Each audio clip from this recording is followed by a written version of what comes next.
L'École supérieure d'administration, d'économie, de journalisme et des métiers de l'audiovisuel ESAE offre de nouveaux challenges pour l'année universitaire 2023-2024. Étudiantes et étudiants, parents d'élèves nouveaux bacheliers, ESAE, c'est la garantie d'une formation de qualité à des conditions très avantageuses. À Gbedjromede, à Papa, à Boumekalavi et Parakou, inscrivez-vous en administration générale, administration du travail et de la sécurité sociale, trésor et finances publiques, impôts, diplomatie et relations internationales, journalisme et métiers de l'audiovisuel, gestion des marchés publics, planification et développement local, sciences économiques, sciences juridiques et toutes les filières des sciences de gestion. ESAE vous offre des bourses, demi-bourses et de réductions pour les premières inscriptions dans toutes ces filières. Waouh! En licence 1, 2 et 3 et en master, bénéficiez jusqu'à 50% de réduction sur tous nos sites. N'est-ce pas génial? Infoline. ESAE Gbedjromede, 3e rue à droite en quittant le carrefour Le Jador pour la BIBE Jéricho ou au plus 229 90 93 65 21 98 98 14 00 à Kpakpa au plus 229 52 88 33 33 à Boumekalavi au plus 229 52 88 44 44 Parakou au plus 229 52 46 12 12.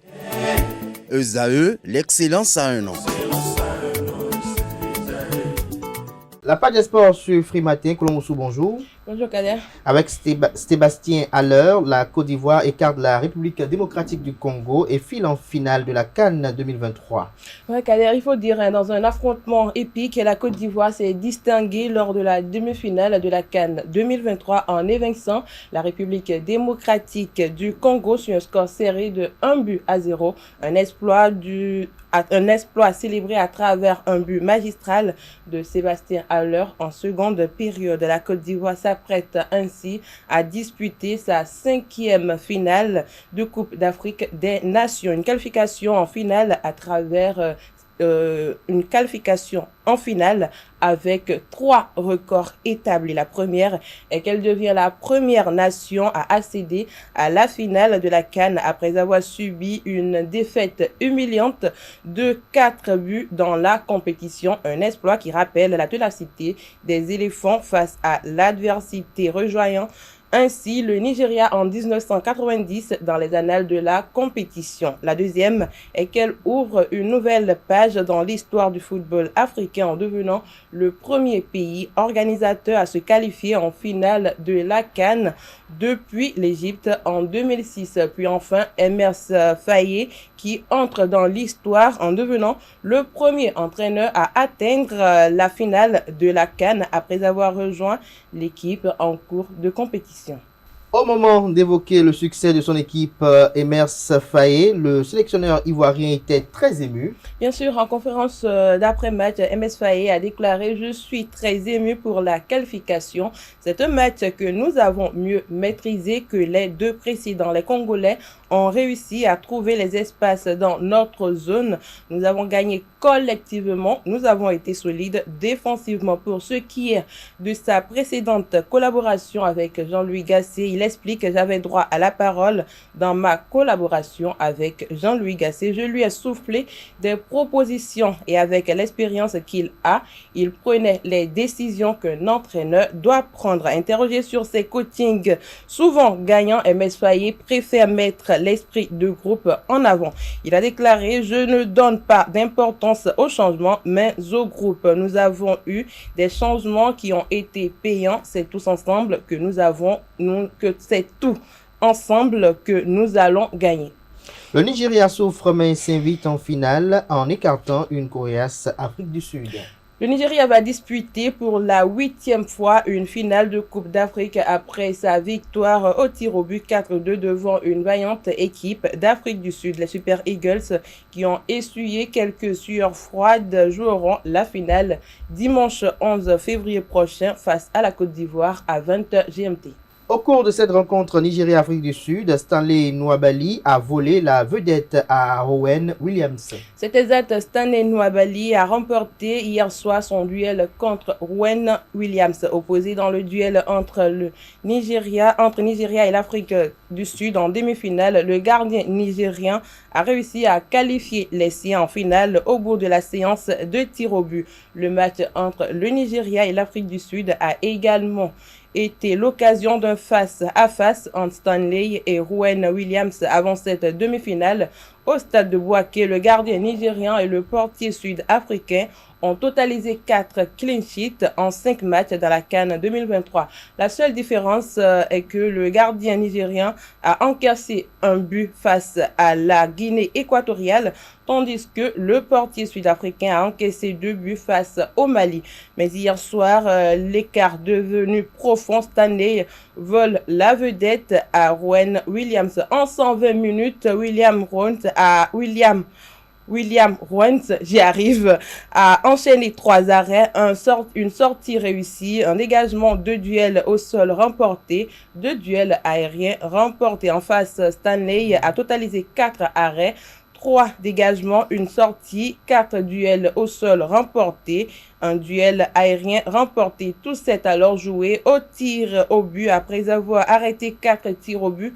Face au Cap-Vert, Williams a établi un record historique ainsi très attendu hier soir lors de la séance des tirs au but face au Nigeria. Le Sud-Africain a malheureusement courbé l'échine devant les tireurs des Super Eagles alors que Rowan Williams encaisse 4 buts. Stanley a encaissé 2 buts et arrêté 2 tirs. En conférence d'après-match, José Pézero, le sélectionneur du Nigeria, est resté admiratif de l'équipe sud-africaine. Bien sûr, il a fait savoir en conférence d'après-match, l'Afrique du Sud est l'équipe la plus organisée du tournoi. Malgré le jeu séduisant produit par l'Afrique du Sud, José Pézero pense que son équipe mérite amplement cette qualification.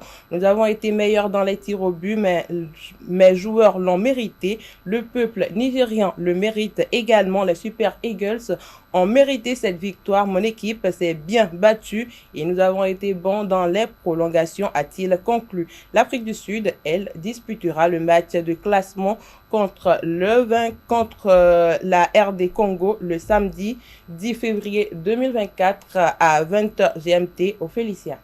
Merci à vous, Colomboussou. Analdo, très rapidement, quelles ont été vos appréciations, ou quelles sont, j'allais dire plutôt, vos appréciations des 2 rencontres footballistiques d'hier? Disons en quelque sorte que les attentes sont comblées. On attendait tous le Nigeria qualifié dans cette rencontre face à l'Afrique du Sud, même si l'équipe de l'Afrique du Sud avait un très bon gardien qui n'était peut-être pas en forme hier pour défendre lors des tirs au but. Précédemment, il a arrêté 4 tirs, donc l'équipe du Nigeria avait peur de ce gardien. Même dans la partie, le Nigeria a eu un but sur penalty. Le but sur penalty, le Nigeria ne l'avait pas emporté à l'avance, malgré que l'équipe avait déjà le penalty et l'équipe avait peut-être l'avantage du but. L'équipe doutait encore parce que en face, on avait un gardien qui savait arrêter les tirs et on l'a vu, il est allé du bon côté, mais le Nigeria a marqué. En fin de compte, dans les tirs au but, il n'a pas été à la hauteur. Du côté du Nigeria, c'était plus performant et l'Afrique du Sud finit par s'incliner en faveur du Nigeria. De l'autre côté, nous avons la deuxième rencontre, la Côte d'Ivoire face à l'équipe de la RD Congo. Une autre rencontre qui nous a notamment surprise. On a vu la Côte d'Ivoire s'imposer. On s'y attendait, mais pas aussi facilement, si je peux le dire. On attendait la Côte d'Ivoire qui pouvait s'imposer dans les prolongations ou tirs au but, mais la Côte d'Ivoire a su gérer la rencontre, a su marquer un but de ce joueur dont tout le monde entendait parler déjà avant cette compétition, mais notamment pendant la compétition, qui n'a pas su s'affirmer, et notamment Sébastien Haller. Mais hier, il nous a produit du bon jeu, titularisé à défaut, parce que la Côte d'Ivoire avait 4 joueurs absents, notamment Serge Aurier et beaucoup d'autres joueurs. Diakité, le joueur qui a pu les qualifier pour la phase des demi-finales, parce que ces joueurs étaient absents par accumulation de cartons. On a eu Sébastien Haller qui a été titularisé pour la première fois, notamment le jeune béninois également, le jeune joueur qui a fait ses premiers pas au Bénin. Je parle de Simon Adingra qui ont été titularisés avec Sébastien Haller hier, et ces jeunes ont montré ce qu'ils valaient, et on a vu la Côte d'Ivoire qui marque un but dans la foulée, dans le match. C'est difficilement que la Côte d'Ivoire arrive à marquer dans la rencontre. Hier, c'était plus facile et ils ont su conserver l'avantage face à une équipe de la RDC très déterminée hier. Au final, la Côte d'Ivoire l'emporte. On aura une affiche Côte d'Ivoire-Nigeria en finale, et pour la troisième place, on aura l'Afrique du Sud face à la RD Congo. C'est de très belles affiches pour la fin de cette compétition. Merci à vous, Aneldo. Vous partagez le commentaire de Aneldo? Bien sûr, je penche humblement pour son commentaire, oui, exactement, parce que parlant de la Côte d'Ivoire, ça serait une performance historique pour un sélectionneur ivoirien, parce qu'on a vu François Zawi, donc c'est au tour maintenant de MS Faye, donc on dit réellement bravo. Et on espère que la Côte d'Ivoire va l'emporter. Et il faut le dire, la grande révélation de cette CAN reste MS Faye, et notamment le sélectionneur par intérim de la Côte d'Ivoire, celui qui a commencé cette CAN en étant adjoint. Aujourd'hui, il est titulaire à la limite, mais celui-là a réussi sa CAN. Il vient dans la compétition en tant qu'adjoint. Il n'avait pas le pouvoir de décision. La Côte d'Ivoire a essuyé 2 défaites, notamment l'humiliation de cette CAN, 4-0 face à la Guinée équatoriale, ce qui a fait partie Jean-Louis Gasset, et on a confié, on avait même dans la foulée appelé un certain Hervé Renard pour venir diriger l'équipe de la Côte d'Ivoire, malgré que un Ivoirien de souche était là. Pas de défaut d'Hervé Renard. On a fait confiance à MS Faye sur le coup, comme ça on se disait bon, qu'il aille, l'équipe est déjà éliminée. Voilà, l'équipe est déjà éliminée, et voilà celui-là qui gagne en 8e de finale, qui sort le Sénégal champion en titre, celui-là qui vient en demi-finale, qui accomplit encore ses merveilles, et le voilà aujourd'hui en finale. Je crois qu'il reste la révélation de cette CAN. Ce sera un peu difficile. La Côte d'Ivoire a tout pour remporter cette coupe, mais face à une équipe du Nigeria, une très belle équipe aussi, les choses seront un peu difficiles. Il y a des performances quand même assez élogieuses. Oui, moi je voudrais dire que la RDC, moi je penche pour, parce qu'ils se sont montrés sur des passes dangereuses, mais finalement ils n'ont pas su concrétiser avec une frappe clinique. Sébastien Haller a qualifié la Côte d'Ivoire, donc bravo à eux, et on dit stop au génocide en RDC. Stop au génocide en RDC. Dimanche prochain, vous penchez pour quelle équipe déjà? La Côte d'Ivoire. La Côte d'Ivoire. Merci l'Ivoirienne, merci au Nigérien ou à l'Ivoirien? Non, je suis francophone, donc je penche pour la Côte d'Ivoire, même si je sais que ça sera très difficile. Ce sera très difficile. Merci à vous, chers reporters sportifs. Merci à vous, chers amis internautes. À présent, on aborde la troisième partie de cette matinale, notamment la définition du jour et les trucs et astuces.